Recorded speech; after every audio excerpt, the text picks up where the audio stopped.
ध्यानमूलं गुरोर्मूर्ति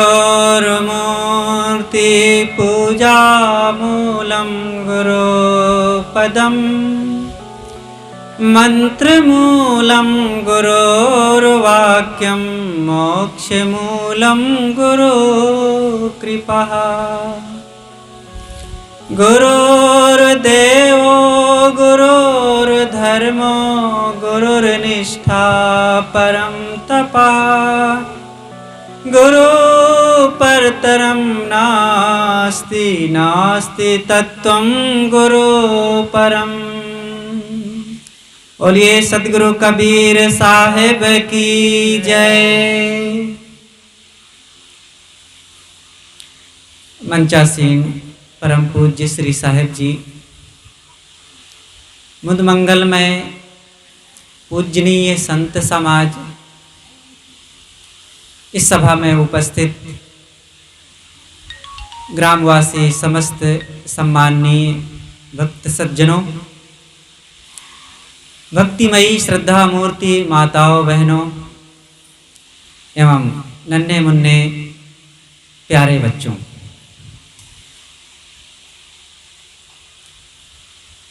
मनुष्य के जीवन में किसी मार्गदर्शक की आवश्यकता होती है। मार्गदर्शक का मतलब रास्ता दिखाने वाला, किसी सलाहकार, किसी शिक्षक।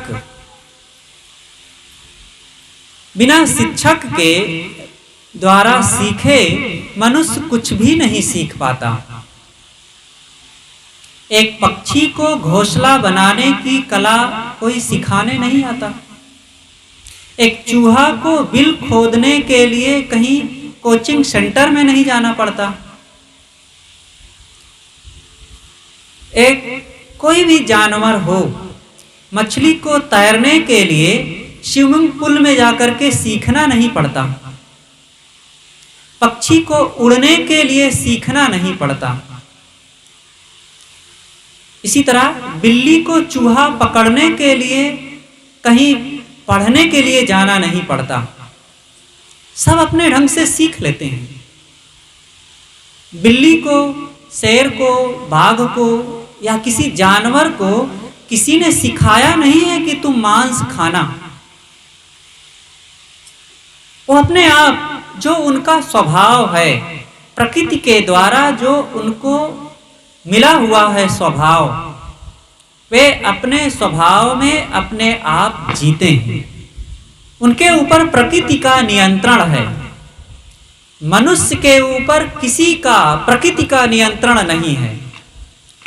मनुष्य के ऊपर उसके अपने आप का, खुद का नियंत्रण है।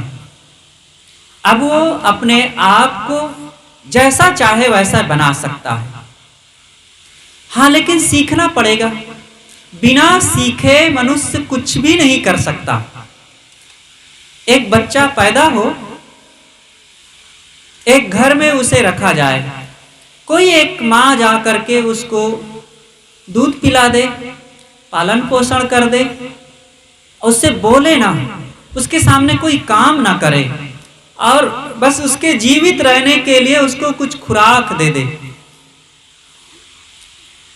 और वो धीरे धीरे बच्चा बड़ा हो जाए, 10 साल 20 साल का हो जाए, कभी किसी की कोई एक्टिविटीज ना देखे, कोई बात व्यवहार स्वभाव कर्म ना देखे, और केवल उसे भोजन मिले और एक मकान में रहे, सोचिए वो बच्चा क्या सीख सकता है।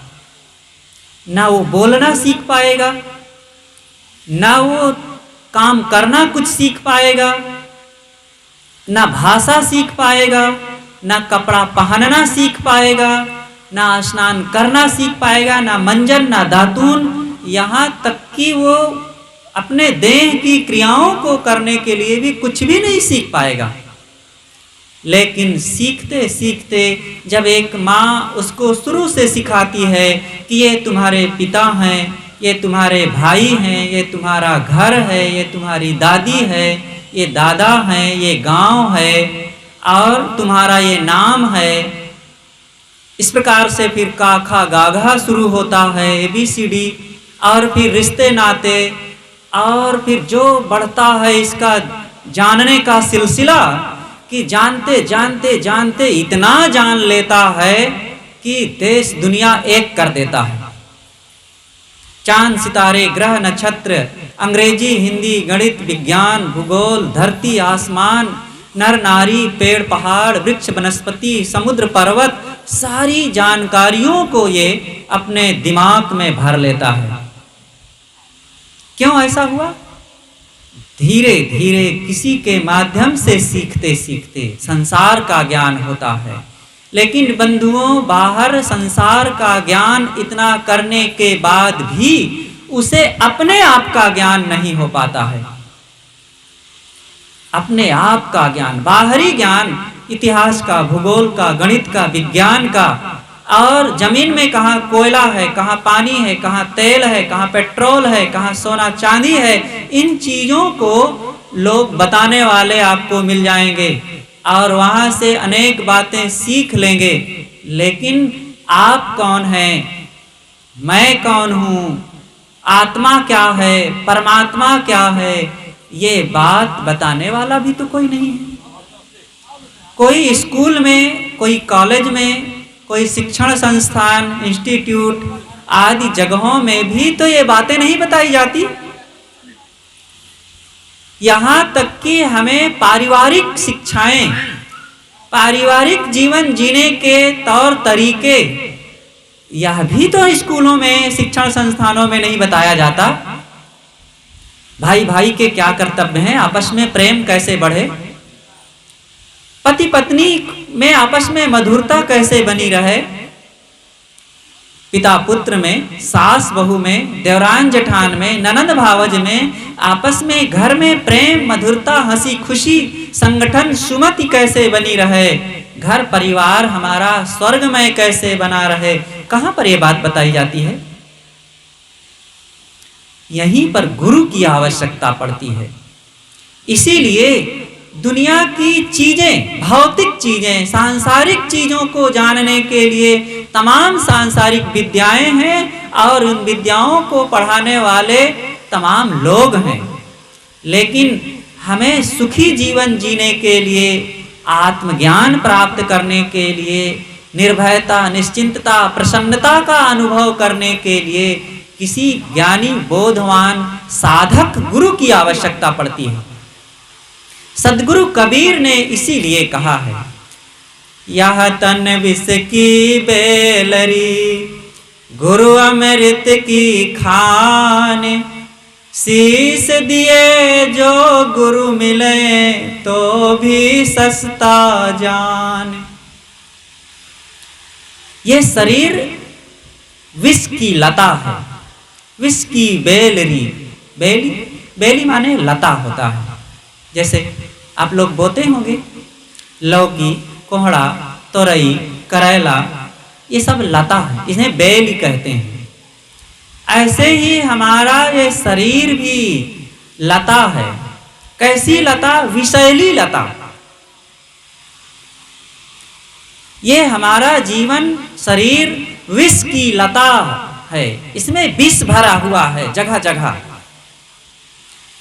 विष भरा हुआ है। तभी तो विष उछल करके किसी का हमारे ऊपर आ जाता है, हम परेशान हो जाते हैं। हमारा विष उछल करके किसी अन्य के ऊपर पड़ जाता है तब वो परेशान होने लगता है। क्या विष है?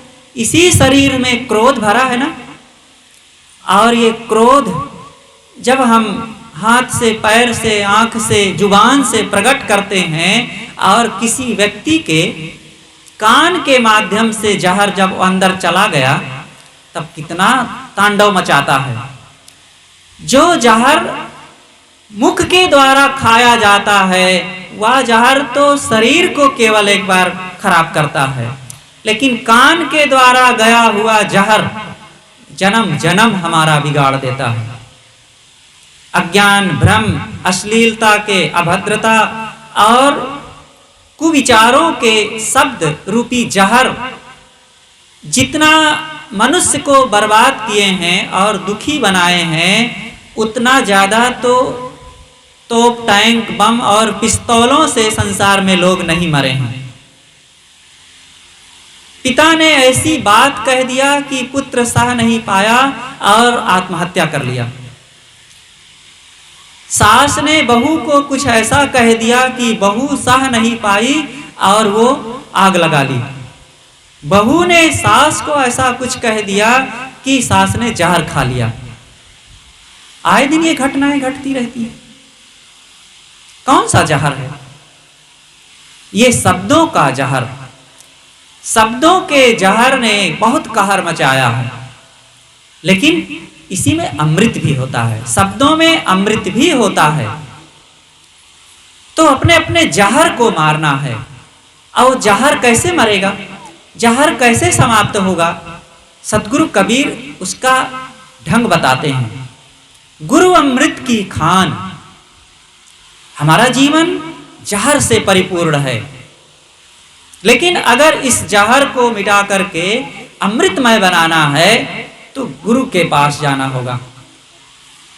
गुरु का जीवन अमृतमय है, पूरा का पूरा अमृत है। उनका भी जहर से भरा हुआ था, लेकिन वे साधना करके, त्याग करके, वैराग्य करके, गुरु भक्ति करके, और वे भी अपने गुरु के शरण में जा करके उनसे बोध, विचार, साधना, त्याग, तप की शिक्षा प्राप्त करके धीरे धीरे यतया क्षीण दोषा, अपने दोषों को, अपनी बुराइयों को घटाते घटाते पूरी तरह से वो जहर को अपने घटा डाले हैं और अब वे धीरे से अमृत हो गए। हम भी उस अमृत से अपना संपर्क जोड़ लेंगे तो धीरे धीरे वे अपना अमृत हमारे ऊपर छिड़कते छिड़कते, और जब हम उसको ग्रहण करते जाएंगे तो धीरे धीरे हम भी अमृतमय हो जाएंगे। यही तरीका है। गुरु अमृत की खान। शीश दिए जो गुरु मिले तो भी सस्ता जान, ऐसे अमृतमय गुरु अगर सिर देने पर भी मिले तो भी महंगा मत समझना, सस्ते हैं। क्योंकि यह सिर तो एक दिन चला ही जाएगा, सिर जाने में देरी लगती है।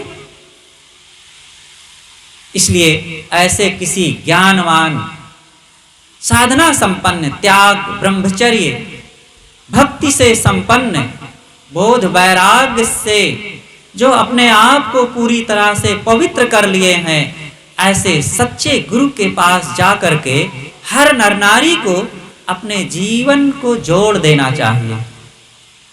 जैसे अपने बच्चों को पढ़ाने के लिए किसी एक टीचर की जरूरत होती है ना। कैसा टीचर हो, किस जाति का टीचर होना चाहिए? वो क्षत्रिय हो कि ब्राह्मण हो, बनिया हो कि तेली हो कि शूद्र हो, बूढ़ा हो कि जवान हो, हिंदू हो कि मुसलमान हो, कैसा टीचर होना चाहिए?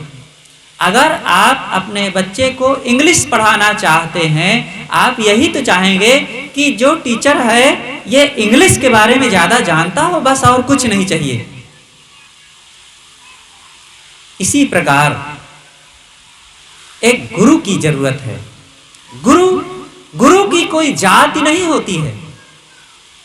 जाति न पूछो साधु की, पूछ लीजिए ज्ञान, मोल करो तलवार का, पड़ा रहन दो म्यान। हम सब्जी खरीदने जाते हैं तो क्या पता लगाते हैं कि तुम बताओ पहले किस जाति के हो, तब हम तुमसे सब्जी लेंगे? मोबाइल खरीदना हो, कपड़ा खरीदना, बर्तन खरीदना, चावल खरीदना हो तो क्या जाति पूछते हैं? काम की चीज ले आते हैं, पैसा दे देते हैं, कीमत चुकाते हैं। बस कीमत चुकाना हमारा कर्तव्य है। सामान ले आवे, सामान काम आएगा। ऐसे ही किसी गुरु की शरण में जाने की कीमत चुकाना चाहिए। कीमत क्या है? यहाँ रुपया पैसा फल फूल की बात नहीं है। यहाँ किसी गुरु की शरण में जाकर उनसे ज्ञान लेने का जो लाभ मिलता है, उस लाभ की कीमत है श्रद्धा। श्रद्धा की कीमत चाहिए, प्रेम, जिसे श्रद्धा, प्रेम या भक्ति कहें। बिना प्रेम, भक्ति, श्रद्धा और अनुराग के आप उनसे ज्ञान सुन लेने के बाद भी कुछ भी नहीं सीख पाएंगे। एक बार हमारे गुरुदेव जी के जीवन की घटना है।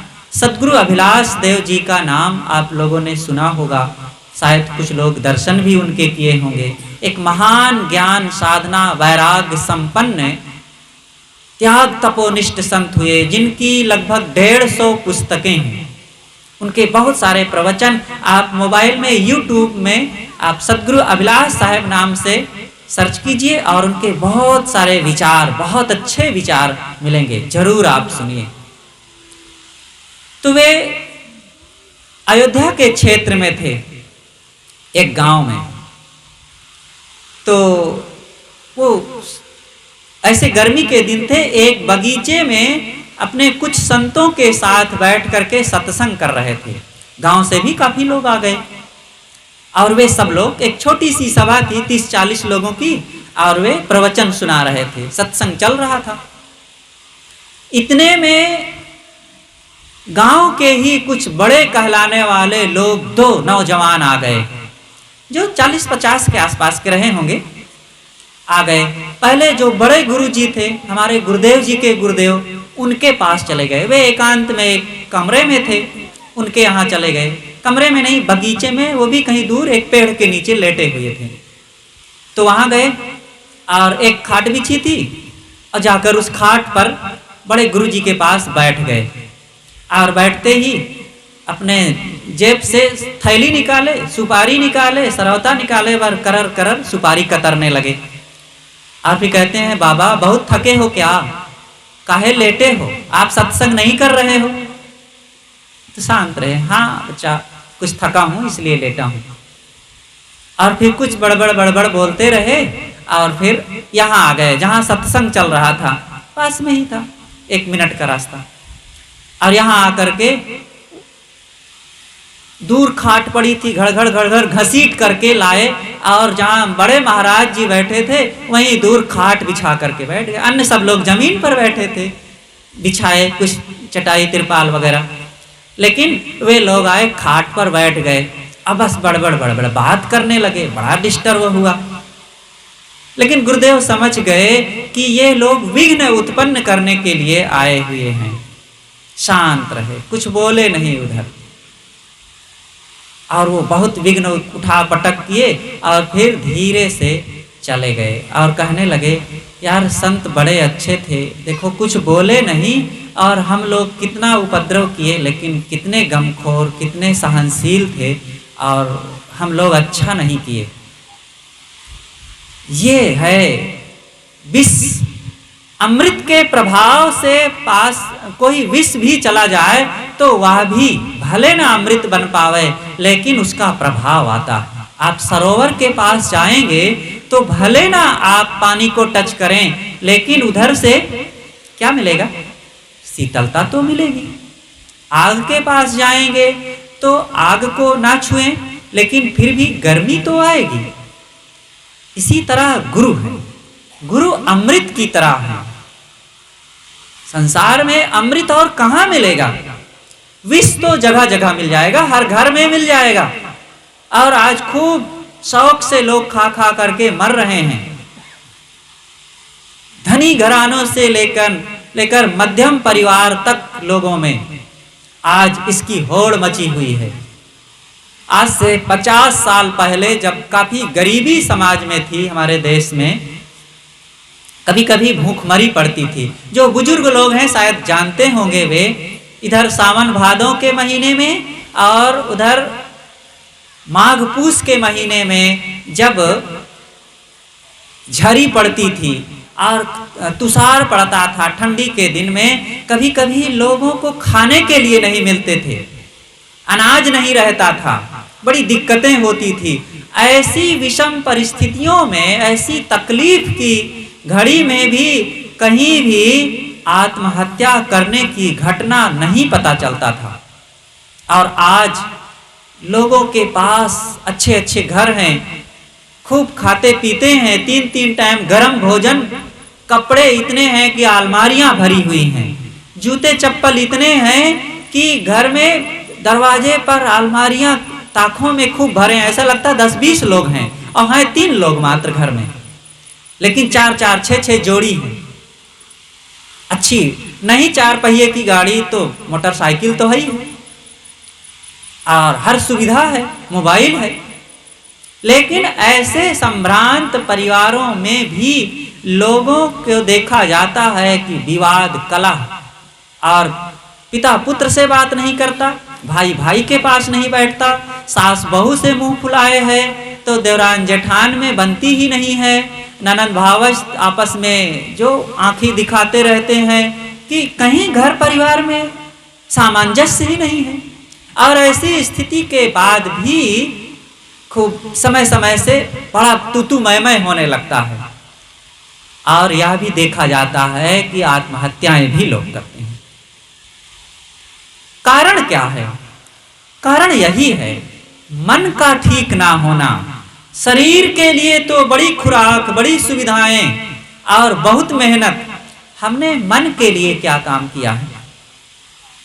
मन को पवित्र करने के लिए, मन में अच्छे विचार आवें, इसके लिए कि कैसी संगति है हमारी, कैसे खान पान है हमारे, कैसे ग्रंथों को पढ़ते हैं हम, कैसी विद्याएं सिखाई जा रही हैं। ये केवल आज पेट भरने की विद्या पर हमारा जीवन चल रहा है। हमारे जीवन में 2 प्रकार की शिक्षाएं होनी चाहिए, एक जीवन गुजर की और दूसरी जीवन सुधार की। आज अधिकतम लोगों में केवल जीवन गुजर की विद्या पढ़ाई जाती है। कैसे घर मिले, कैसे गाड़ी मिले, कैसे कपड़े मिले, कैसे रुपए मिले, कैसे सुविधाएं सारी मिले, और कैसे बड़ा पद मिले, कैसे लोगों को हम पिछाड़ दें और उनको धक्का दे करके साइड कर दें और उनको गिरा दें तो और भी हम सफल हैं। आपन चतुर और को सिखवें कनक कामिनी सयानी, कहें कबीर सुनो हो संतो राम चरण ऋतुमानी। सदगुरु कबीर कहते हैं कि इन सारी चीजों में लोग बड़े चतुर बनते हैं और दूसरों को भी यही सिखाते हैं। कहते देखो ऐसे सफलता मिलती है। एक बार हमारे गुरुदेव जी के पास एक नौजवान आया, भक्त का लड़का था। तो गुरुदेव जी ने पूछा, बेटा क्या करते हो, कुछ जीवन निर्वाह के लिए भी काम शुरू किए कि नहीं? कहे महाराज जी नहीं शुरू किया, आप बताइए क्या करूं? बस यूं ही गुरुदेव जी ने कहा कि बिजली की दुकान कर लो, बिजली के तार बल्ब आदि आदि चीजें बेचने का काम करो। तो कर लिया। तो पास में एक दुकान वाला था, उसने उसे सिखाया कि यार तुम ऐसे ईमानदारी से सौदा बेचोगे तो कब कमाओगे? देखो मैं कमाता हूँ और मैं 10 रुपए का बल्ब लाता हूँ और 70 रुपए में बेचता हूँ, और 70 जैसे लगता है और 60 रुपए की कमाई हो जाती है। ऐसे 10 का माल 70 में 80 में बेचोगे तब कमाई होगी। तब गुरुदेव जी ने कहा कि बेटा तुम उनकी नकल मत करना, तुम कमाओ लेकिन 10 का माल लाओ तो 15 में बेचो। 15 में बेचना बुरा नहीं है, क्योंकि आप दिन भर का टाइम देते हैं, बाहर से माल लाए हैं, उसी पर आपका और आपके परिवार का जीवन आधारित है और इतनी मेहनत कर रहे हैं तो जरूर बेचिए, पैसा कमाइए। लेकिन दाल में नमक की तरह अब आप 10 का माल 70, 80, 100, 150 में बेचोगे तब फिर ये नमक में दाल खाना है और ये पचेगा नहीं, कल दूसरे ढंग से वो निकलेगा। जब नाजायज ढंग से पैसा घर में आता है तो कैसे आता है? बाढ़ के पानी की तरह। बाढ़ का पानी आता है तो भर भर भर भर घर में भर जाता है बड़ी तेजी से, लेकिन उस पानी को जाने में भी देरी नहीं लगती। जब वो जाता है, आता है तो कुछ लेकर आता है और जाता है तो बहुत कुछ लेके चला जाता है। आता है तो विपत्तियां, तबाही और बड़ी बड़ी आफत लेकर के आया, और गया तो घर के सामान को भी लेके चला गया और छोड़ के भी कुछ जाता है।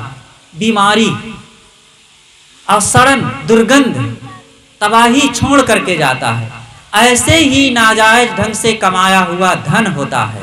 गुरु यही बताते हैं कि तुम जिंदगी को केवल धन के लिए मत जियो।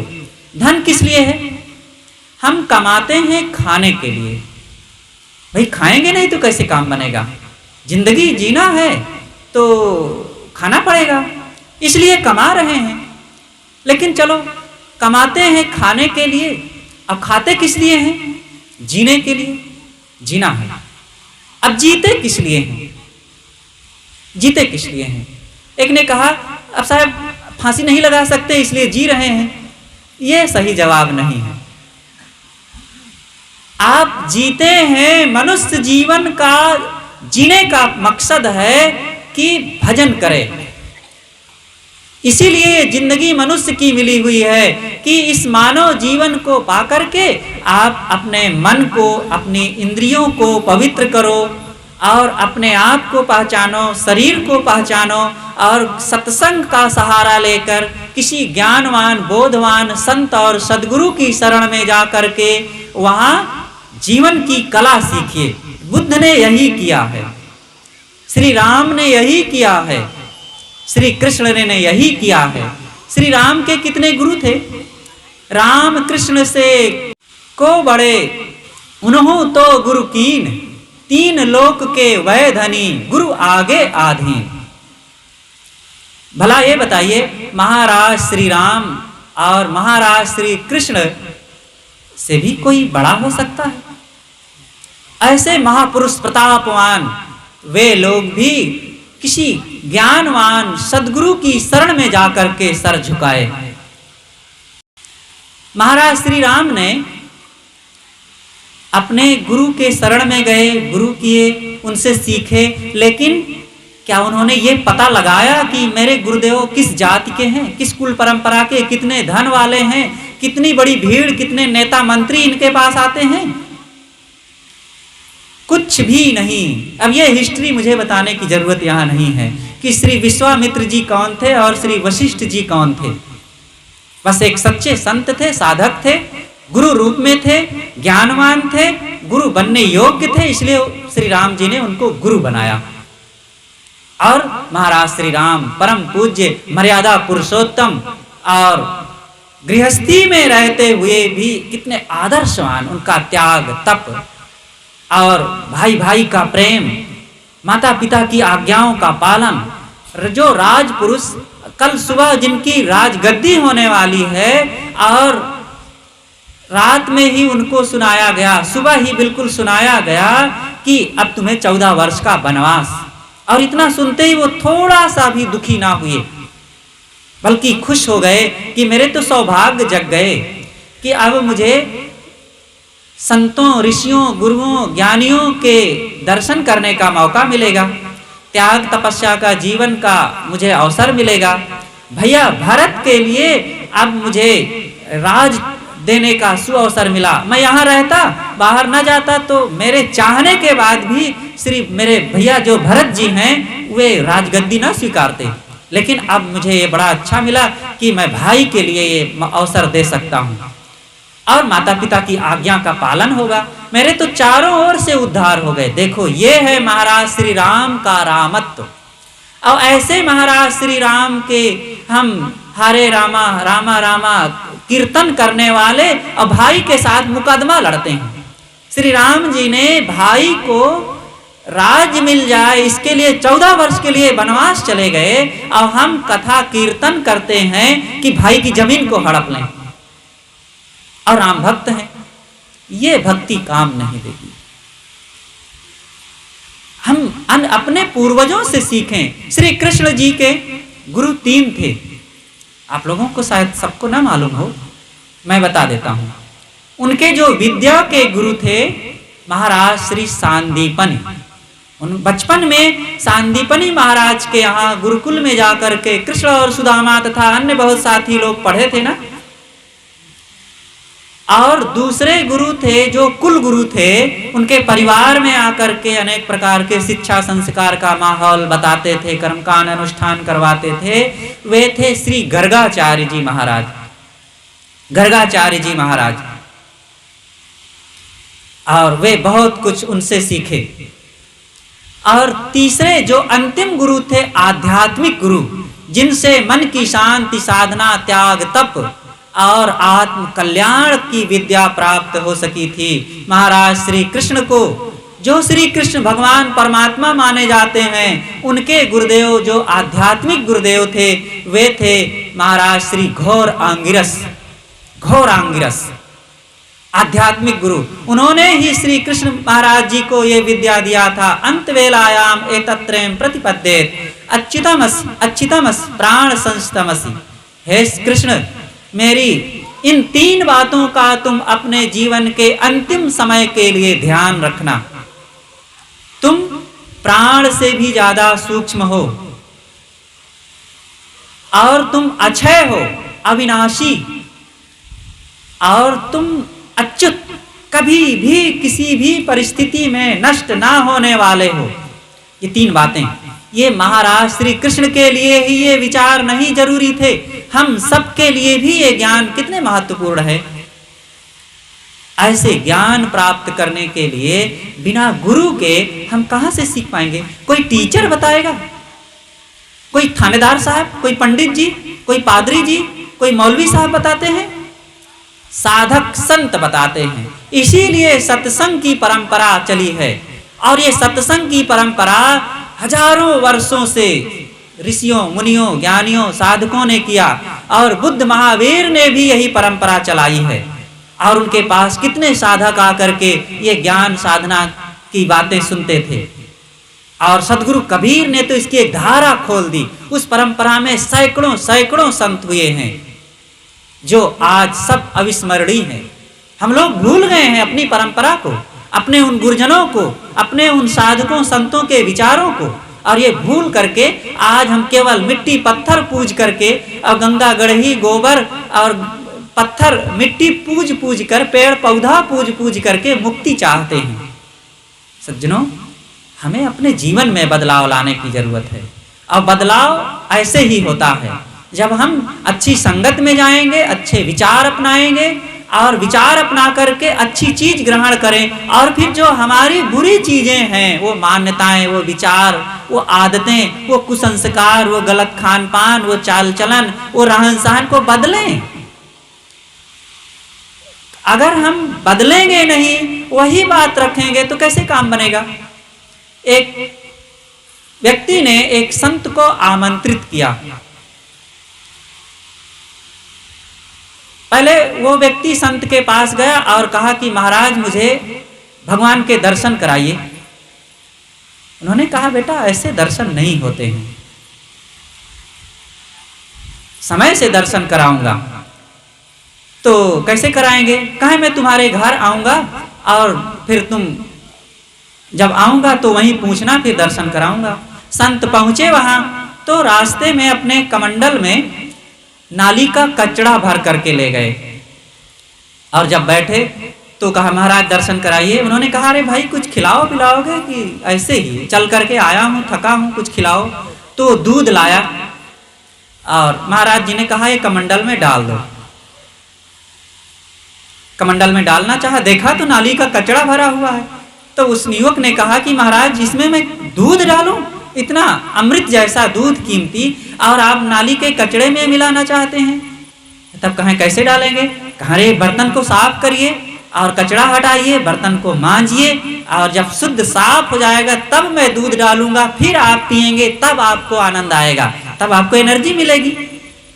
अच्छा, तो तुम जानते हो कि दूध को कैसे बर्तन में डाला जाता है, और इसी प्रकार मेरा जो ज्ञान है, और उस ज्ञान को ग्रहण करने के लिए मैंने कितना त्याग, तप, साधना, संयम किया है, गुरु भक्ति किया है, और उस ज्ञान को तुम बिना जिज्ञासा उत्पन्न किए, बिना सेवा सत्संग किए, और बिना अपने दोषों को, बुराइयों को, कुआचरणों को मिटाए, तुम खड़े खड़े आकर के पूछने लग गए कि महाराज भगवान के दर्शन कराइए।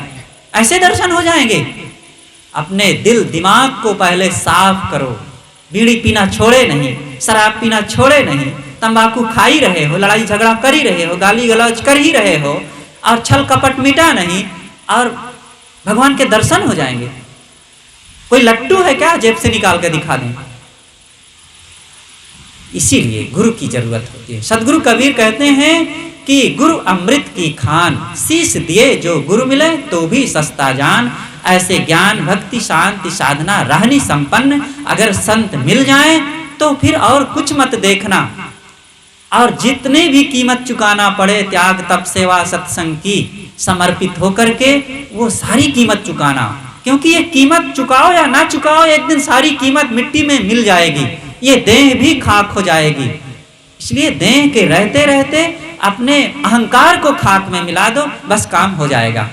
मैंने सदगुरु कबीर साहब की एक साखी पर गुरु भक्ति और जीवन में भक्ति की आवश्यकता पर थोड़ी सी चर्चा किया कि साधक को जो कल्याणार्थी नर या नारी कोई भी हो अपने जीवन को सुखमय शांतिमय साधनामय अगर बनाना चाहता है तो उसको क्या करना चाहिए, कैसे जीवन जीना चाहिए, कैसे अपने हृदय को तैयार करना चाहिए और उसके आचरण व्यवहार कैसे होना चाहिए। थोड़े में से कुछ संकेत किया। हमारे बीच पूज्य श्री साहेब जी विराजमान हैं। अब आप उनके विचारों से लाभान्वित होंगे और आप सबको बहुत बहुत मंगल कामना करते हुए अपनी बातें यहीं पर मैं समाप्त करता हूँ। बोलिए सद्गुरु देव की जय।